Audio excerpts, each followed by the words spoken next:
Assalamualaikum warahmatullahi taala wabarakatuh. Okay, bertemu kita lagi dalam siri yang ke-9. Siri 1 hingga siri 7 kita bagi basic tentang pasaran saham global. Siri yang ke-8 minggu lepas kita cerita tentang copy trade saham, right? And then kita ada contoh copy trade yang untuk long term dan copy trade yang short term trading yang traders. Okay, so beza long term dengan trading adalah volatility. Okay, so ramai yang tak sukakan volatility, kita sarankan pergilah ke saham-saham yang menggunakan strategi untuk mengambil keuntungan jangka panjang, right? Tapi siapa yang perlukan short term duit, bolehlah cubalah yang short term trading. Okay, so siri yang ke-9 ni kita nak cerita tentang asset allocation. Okay, kita dah cerita strategi yang kita tak payah follow news, ikut sahaja, belilah index funds ataupun Warren Buffett panggil indexing, ikut sahaja dana yang dia punya benchmark adalah index. Biasanya kita guna S&P 500 untuk saham global. Ok, so untuk kita pula bila kita nak trade, kita gunakan strategi yang sama tapi kita elakkan membeli di waktu pasaran sudah tinggi, right? Bila pasaran jatuh baru kita masuk membeli, dan keadaan semasa memang pasaran saham sedang buat new high, sedang test untuk buat new high di Wall Street, tapi saham-saham di Asia, di Malaysia, Indonesia, mereka naik juga tapi tak buat new high, right? Okay, untuk saya ini adalah tanda-tanda sebab biasanya bila Dow Jones naik memang yang lainnya akan ikut biasanya, tapi kali ini daripada March, April, Mei ni nampak macam segan-segan nak naik. Okay, saham tempat lain macam segan-segan nak naik. Ok, so berdasarkan pemerhatian keliling ni lah kita buat the decision asset allocation. Asset allocation ni apa? Asset allocation ni ialah kita nak decide berapa banyak kita nak letak pelaburan kita dalam equity, ok, ataupun dalam berapa banyak kita nak letak dalam cash. Inilah yang kita panggil asset allocation. Setengah orang letak dalam bond lah, tapi untuk kita saya rasa cukup equity dengan cash sudah cukup. Ok, so academician William Sharpe dalam dia punya research, saya tak ada kajian dia tu, saya google juga, tapi dia kata mula-mula kita kena pilih asset allocation yang betul, lepas tu beli index funds. Ok, ini cara pelaburan yang kita panggil passive investment. Passive maksudnya kita tak suka kerugian. Ok, kita trade pun one to one saja, tak guna leverage yang tinggi. Ok, so cara yang pasif ni kita dah cerita siri 1 hingga siri yang ke-8, right? Dan siri yang ke-8 kita ada cerita juga tentang aktif. Yang 9, 10, 11, 12 ni insya-Allah kita akan cerita macam mana nak tingkatkan keuntungan. Okay. Sebenarnya kita dah cerita sedikit satu yang kita kata harga premium dan harga diskaun, right? Cuba beli bila pasaran jatuh. Ini untuk long term player lah. Ok, so untuk short term trader, teknik dia lain. Okay, teknik dia lain itu boleh gunakan yang kita nak ceritakan siri 9 hingga ke 12 ni. Ok, so untuk buat asset allocation yang betul ni, kita kena faham keadaan semasa, right? Untuk faham keadaan semasa ni kena banyak membaca lah. Market summary memang hari-hari kena baca.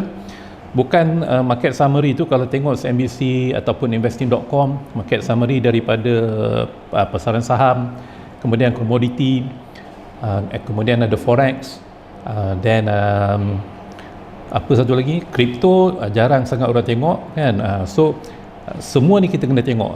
Bond market satu lagi kita kena tengok. Okay, apakah cerita-cerita yang buat pasaran saham tu bergerak semalam. Dan daripada market summary tu kita kena tengok jugalah indeks tu betul ke market summary dengan pergerakan pasaran tu matching ke tidak. Kalau tak matching, kita kena siasat lah. Ok, kenapa tak matching, right? And then kadang-kadang pasaran saham ceritakan tentang market summary ni, dia cerita tentang permulaan pasaran, ok, tapi cara pasaran ending tu dia tak cerita kadang-kadang. Jadi kita kena investigate lah, siasat. Ok, untuk saya yang senang memang kita banyak baca daripada CNBC.com, investing.com, bahagian opinion dan analisis. Banyak orang yang cerita tentang isu-isu makro. Cubalah baca semua pelan-pelan ni, kalau tak faham lama-lama insya-Allah akan faham. Okey, yang terbaru ni saya follow talkmarkets.com. Okey, talkmarkets.com. Ramai orang yang kadang-kadang apa yang mereka tulis tu setakat marketing saja. Tapi ada yang betul-betul yang tulisan mereka itu ada isi. Right, ada isi. Okay, antaranya yang the last 2 weeks, 3 weeks mungkin saya pernah mention di sini daripada the techtraders.com. Dia punya sistem ialah sekarang ni duduk tepi. Okay, so kebanyakan yang kita baca nasihat mereka ni ialah duduk tepi. Pasaran mungkin akan volatile, walaupun bulan Jun ni biasanya bulan Jun dia punya pergerakan membosankan dia macam bulan September. Okey, so dalam setahun bulan Jun dengan bulan 9 September ni pasaran saham biasanya membosankan. Okey, so kita punya recommendation untuk long term asset allocation 30 ke 40% saja dalam equity. Sebabnya ialah minggu lepas kita dah tunjuk, kita tahu kita sekarang ni sedang dalam recovery daripada recession tahun lepas. Apa yang berlaku ialah interest rate akan menaik. Okay, itu benda yang confirm. Bond yield akan menaik. Sekarang ni dia sideways, tapi dia akan meneruskan kenaikan. Tapi kalau tiba-tiba dia jatuh, dan kita kena tukar strategi lah. Tapi view-nya ialah insyaAllah dia akan ke atas. Highly likely dia akan ke atas. Bila dia ke atas, kita pun dah cerita tentang growth stock, dia punya PE ratio yang tinggi. Saham-saham yang PE ratio yang tinggi biasanya orang akan jual, and then akan beli saham-saham yang PE ratio dia rendah, value stocks. Okay, kita cerita ulang ni supaya yang mana yang beginners ni lama-lama akan faham. Okay, belajar memang macam ni, kita belajar satu benda tu memang kita kena ulang-ulang. Alright, so jangkaan kita pasaran sekarang ni tuan-tuan pun boleh tengok minggu ni daripada Jumaat lepas, hari Khamis, hari ni 10 Jun, so minggu lepas data ADP pasaran jadi ada strong data, gold jatuh kan. Kemudian data NFP hari Jumaat, tiba-tiba weak data, gold naik balik kan. So tapi minggu ni setakat semalam bond yield jatuh, tapi gold price juga jatuh. Okay, itu kita akan tengok nantilah kenapa. Right, so pasaran saham kita rasakan sideways ataupun range trading dan menunggu-nunggu sesuatu. Dan kita nasihatkan untuk trade the range, tapi sebabkan kita jangka pasaran saham jatuh, kita tak galakkan kalau beli cepat-cepat get out lah untuk short term trading. Right, kalau jual bila index break new high, kena tukar strategi. Okay, so kena tukar strategi. Alright, so ini yang kita pernah share.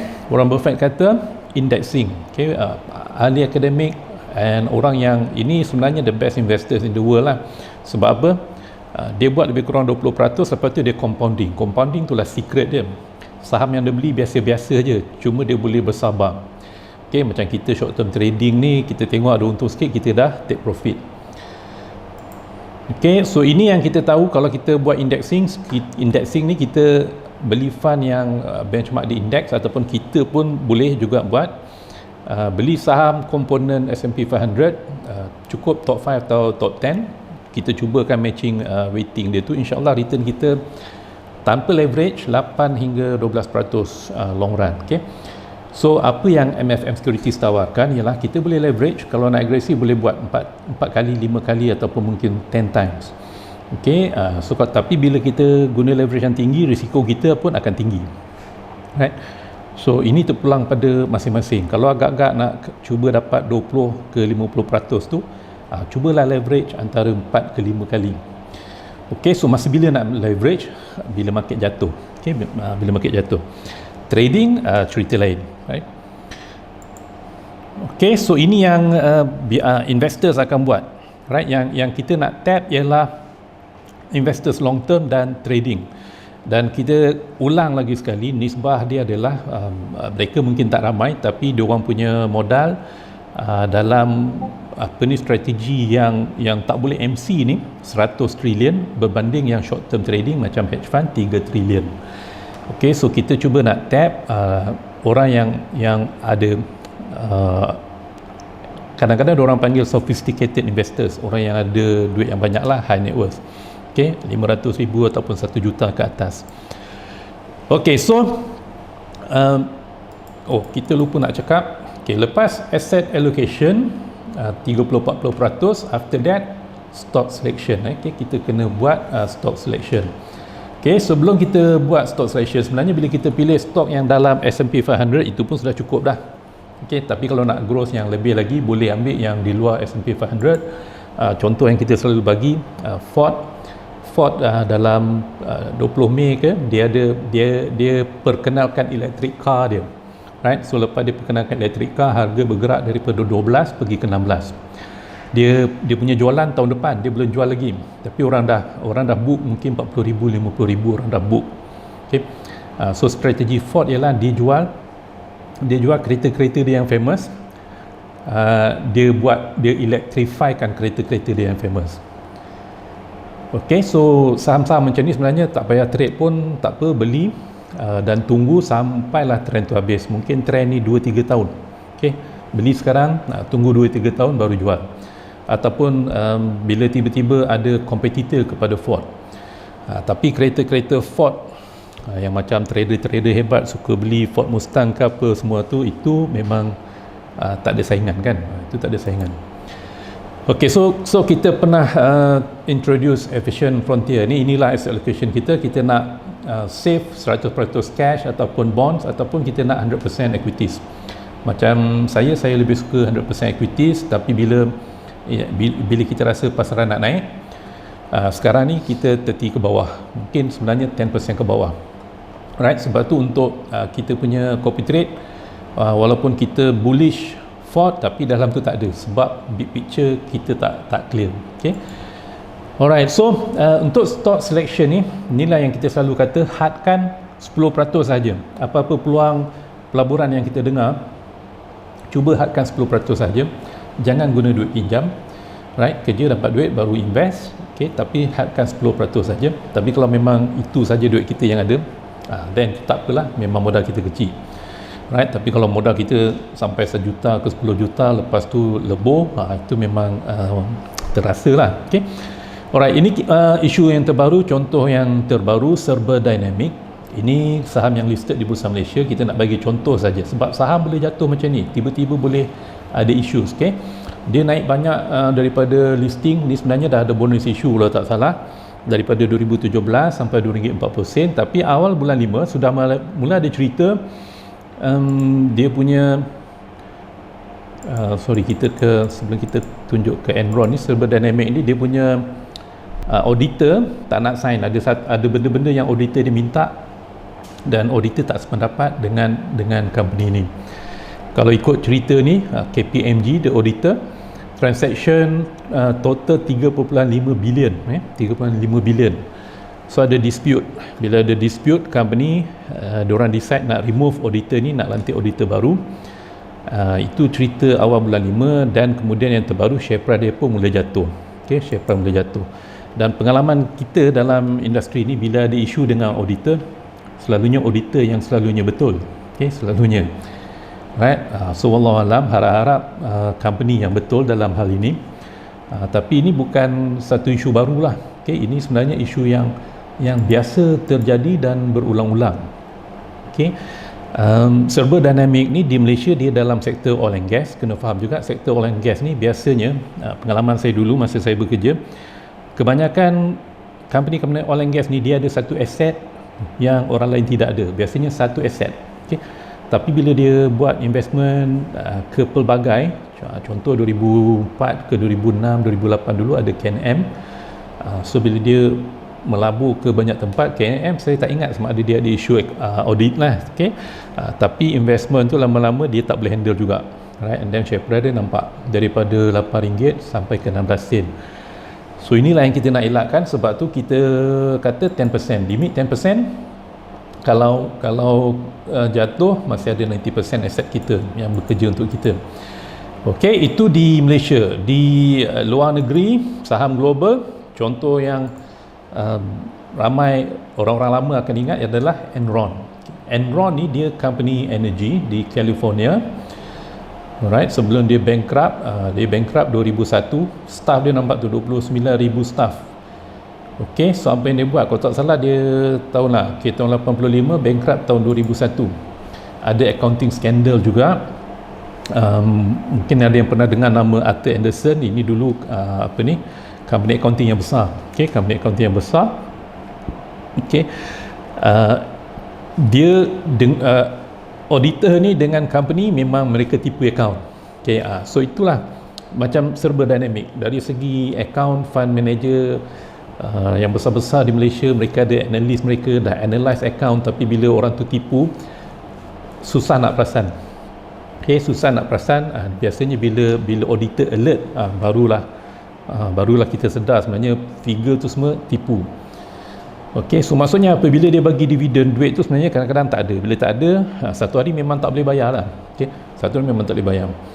Apa yang diorang biasa buat ialah diorang buat macam private placement, dia raise cash apa semua tu. Kadang-kadang duit tu lah untuk bayar dividen, tapi sampai bila nak buat private placement ni. Okay, alright, so ini cerita Enron dia antara company yang besar, kalau tak salah nombor 7. Dah, ini tuan-tuan boleh Google Wikipedia. Dia kalau tak salah nombor 7 at one time. 5-6 tahun berturut-turut majalah Fortune kata company the best company lah, most innovative company in America. Alright, so majalah-majalah yang famous pun duk tengok. Ini boleh Google historical stock price ni. Okay, so ini memang risiko yang sentiasa ada dalam pasaran. Okey, sebab tu kita kata limit kepada 10%. Right? Boleh, contoh orang yang invest Bitcoin, okay, kalau nak kaya raya memang kita zoom in ke satu aset saja, right? Tapi yang long term cuba limitkan ke 10%. Right? Maksudnya kalau kena yang macam serba dynamic atau Enron ni kita tak pening. Okay, so kita tak pening. Ini skandal di Malaysia.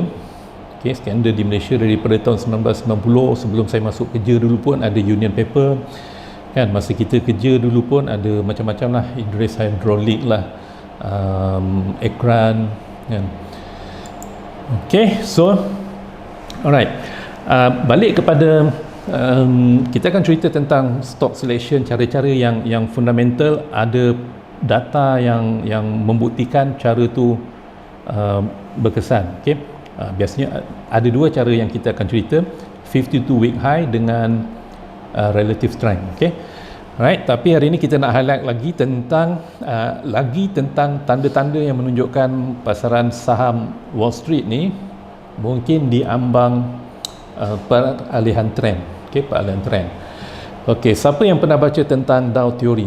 Kalau belajar technical analysis, Dow Theory ni antara technical analysis yang awal-awal. Dow Jones tu sendiri diperkenalkan oleh Charles Dow ni. Dia yang buat Dow Theory dengan Edward Jones. Okey, so boleh Google maklumat ni. Mereka perkenalkan, mereka bercakap tentang trend. Trend ni biasanya ada trend yang panjang, primary trend kita panggil. Kemudian ada trend yang besar juga, secondary trend, mungkin juga menaik. Dan ada trend yang kecil, minor trend. So, kadang-kadang bila kawan-kawan trader ni bercakap, mungkin ada orang tengah tengok primary trend, okay, ataupun secondary trend tengah menaik. Tapi ada seorang ni bercakap tentang minor trend tengah menurun. So, kadang-kadang perbincangan ni memang tak ada siapa yang betul, tak ada siapa yang salah. Yang penting bila kita trade, kita ada setup kita ada risk management kita. Okey, so untuk dapatkan primary trend ni ada satu petanda dia. Petanda dia ialah Dow Jones Industrial dengan Dow Jones Transportation. Masa awal-awal dulu mereka guna rail, okey. Dua-dua indeks ni mesti ke arah yang sama. Trend dia mesti ke arah yang sama. Baru primary trend tu betul ke arah yang sama.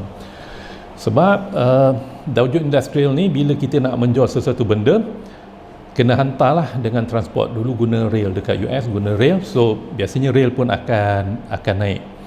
Okey, tapi bila satu lemah, maksudnya ada benda yang tak berapa menjadilah. Okey, so ini yang terbaru, Dow Jones bulan 5 dia jatuh May 12, lepas tu dia buat macam W ni and then trending up. Okey, Dow Jones trending up, tapi Dow Jones Transportation dia trending down. Okey, maksudnya mungkin kita tak tahu market nak ke atas ke bawah, tu kita belum tahu.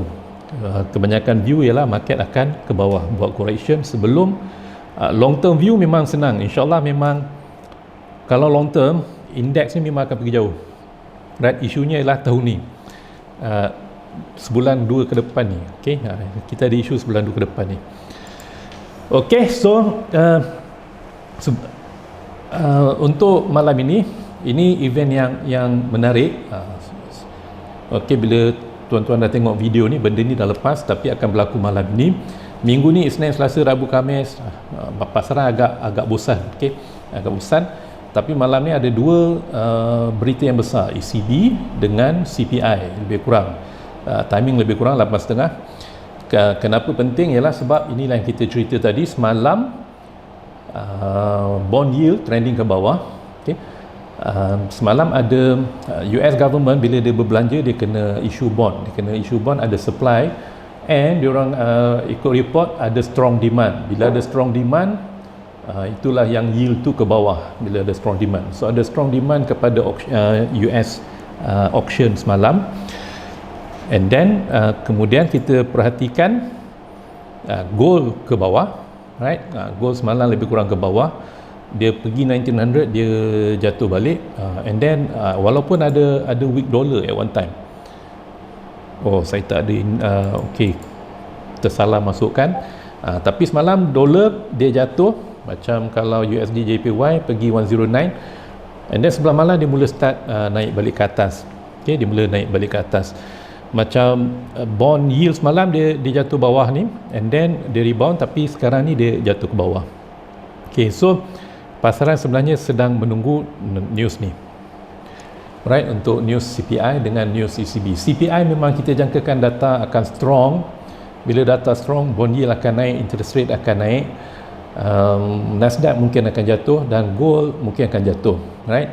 Tapi dari segi setup, kalau trading style yang saya biasa follow, gold tu macam ada setup buy. Dolar kita tak tahu, okay? Dolar tak pasti, right? Tapi kalau ikut news, InsyaAllah CPI akan bagi data yang kuat.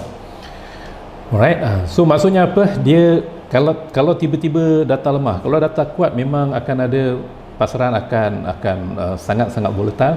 Kalau data tu tidak ikut jangkaan pasaran, lagilah akan volatile. Okay, so nasihat kita untuk trader, untuk pasaran bila news yang macam ini, short term trader kecil-kecilan, kalau sanggup rugi trade lah, tapi kalau boleh duduk tepi. Of course, kalau kita teka, ambil view, kalau nak ambil view CPI akan naik ke atas. Okay, maksudnya dolar akan kuat, ambil view, insyaAllah untung akan tinggi. Tapi kalau salah, boleh kena margin call, right? Tapi trade yang lebih selamat, tunggu news ni keluar, tunggu 45 minit ke 1 jam, baru kita tengok arah pasaran, cuba ikut arah pasaran selepas tu. Okay, alright, so asset allocation, stock selection. Okay, minggu depan insyaAllah kita akan update copy trade kita. Copy trade saham yang saya promote di Facebook saya untuk long term tu, memang kita tak buat apa-apa sangat. Ada investor password, tuan-tuan bolehlah tengok. Itu kita cuba selaraskan dengan strategi yang kita ceritakan ni. Okay, alright. Okay, so semoga semuanya jelas. Bertemu lagi di video akan datang. Assalamualaikum warahmatullahi wabarakatuh.